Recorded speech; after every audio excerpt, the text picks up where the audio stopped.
Alright, so this is my Suicide Squad plus Clayface combo. Essentially, it's just a Suicide Squad combo, but Clayface adds to it because, you know, it's essentially another copy of Suicide Squad. So one of the things you want to do is you want to buy the Suicide Squads. There's 6 that comes in the deck building game set, the first set. There's 6 copies in there, so if you buy all 6, good for you, right? At the end of the game, their victory point value would be 1 for each copy. That counts to itself. So since you have 6, they cost 6 each. I mean, not cost. The VP points are 6 each. So you have 36 points. So it's simple to keep track. When you play the game and you buy Suicide Squads, keep the number in your head of how many you bought, and if you realize you bought all 6 of them, you know you automatically have 36 points to go towards the end of the game. So by that logic, you essentially have 6 supervillains, essentially, because think about the fact that the supervillains are worth about 5 points, 6 points, roughly 4 points for Rage, for example. So they, their VP points roughly are around 4 to 6. So since Suicide Squad with all 6 copies is 6 each, it's like having 6 supervillains.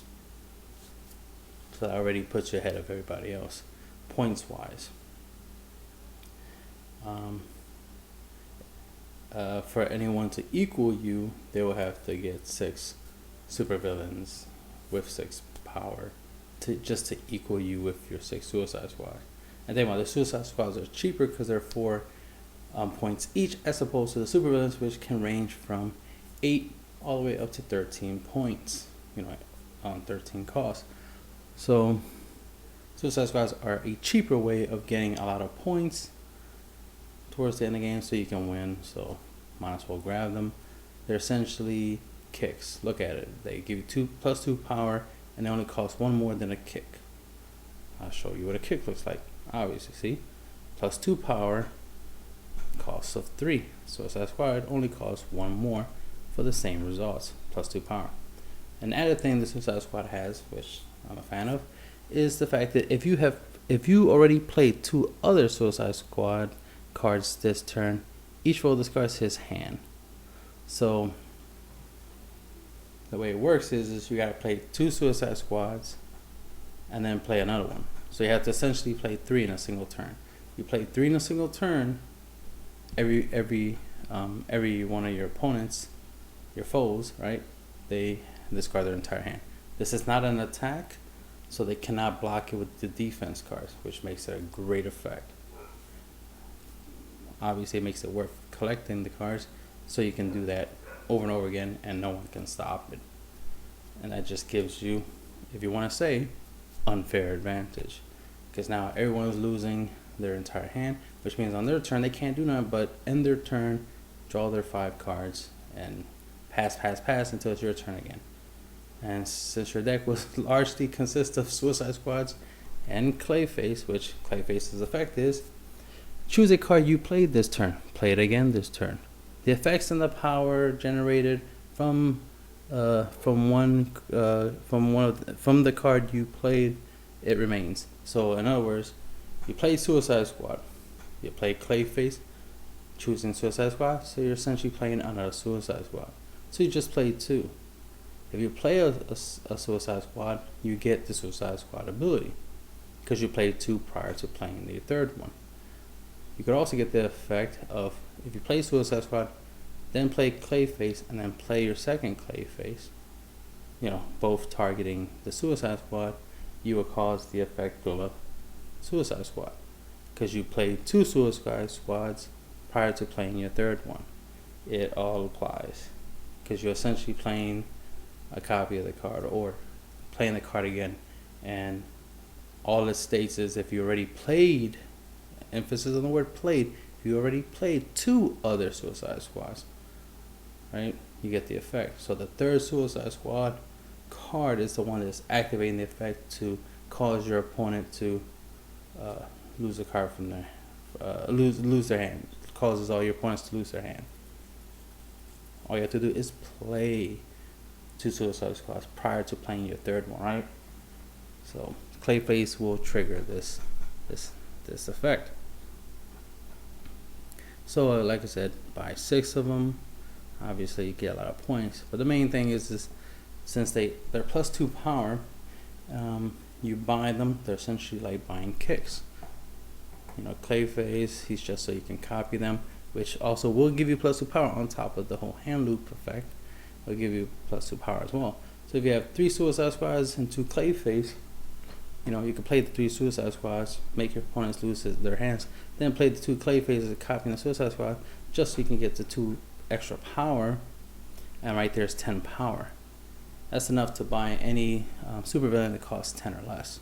So you can easily, you know, buy Ra's al Ghul, or, you know, the Joker, Killer Frost, whatever, right? Whatever costs 10, any supervillain that costs 10, you can buy them. And, you know, and that adds to your little lineup. And then the other thing, since you have Clayface, oh man, the crazy things you can do. Some of the supervillains, like Parallax, for example, doubles your power. So Clayface, the Parallax, and double your power that you have. Again, it does stack, and it's just crazy, and it just goes on. Clayface is I consider a staple. It's, if you can get them. There's no real reason not to get Clayface. It'd be strange for somebody to be able to get Clayface and be like, he's not worth getting. It's like, are you kidding me? He is worth getting. He's an extra copy of any card you like. He's an extra Man of Steel. He's an extra fastest man alive. He's an extra anything. He's that strong. He's an extra hero signal. You know what I mean? He's an extra kick. He's obviously an extra Suicide Squad. Extra. He could also be an extra Heat Vision. I recommend Heat Vision, at least one copy, as a as an extra card, because you're gonna want to get rid of your punches, your vulnerabilities, and if you gain weakness, you want to get rid of them as well. Plus, this card gives you +3 power, so it's not that bad. It's just one stronger than a kick, right? So +3 power is pretty decent, but the ability to destroy a card in your hand that you don't need, or one in your graveyard, obviously it would be punches and kick, punches and vulnerabilities you want to get rid of. So that way all you have is your Suicide Squad, your Clayface, your Heat Visions, and maybe a couple kicks. Again, kicks are cheap. They cost 3 to purchase. They're in the kick stack, and they give you +2 power. So I mean, the sooner you buy 1 or 2 or even up to 3 kicks, that helps you power wise. That's worth more than a punches. Punches only worth 1. Make it easier to buy the Suicide Squad, the Clayface, the Heat Vision, which costs 6. 3 kicks can purchase it. 3 Suicide Squads can purchase it. You get it. 2 Suicide Squads and a kick can purchase it. Obviously, you're trying to add up your numbers, because you're almost guaranteed to have 5 cards every turn, unless somebody does an effect that minimizes your hand. You're roughly going to pretty much have 5 cards in your hand, and to have 5 Suicide Squads, right? So that way you can, not only make it where your opponent loses, your opponents lose their hand, so they don't have no hands to play it with, and then you'll have 10 power because you have 5 Suicide Squads. 10 power, and it's that simple. This is my Suicide Squad Clayface combo, and that's the end of the video.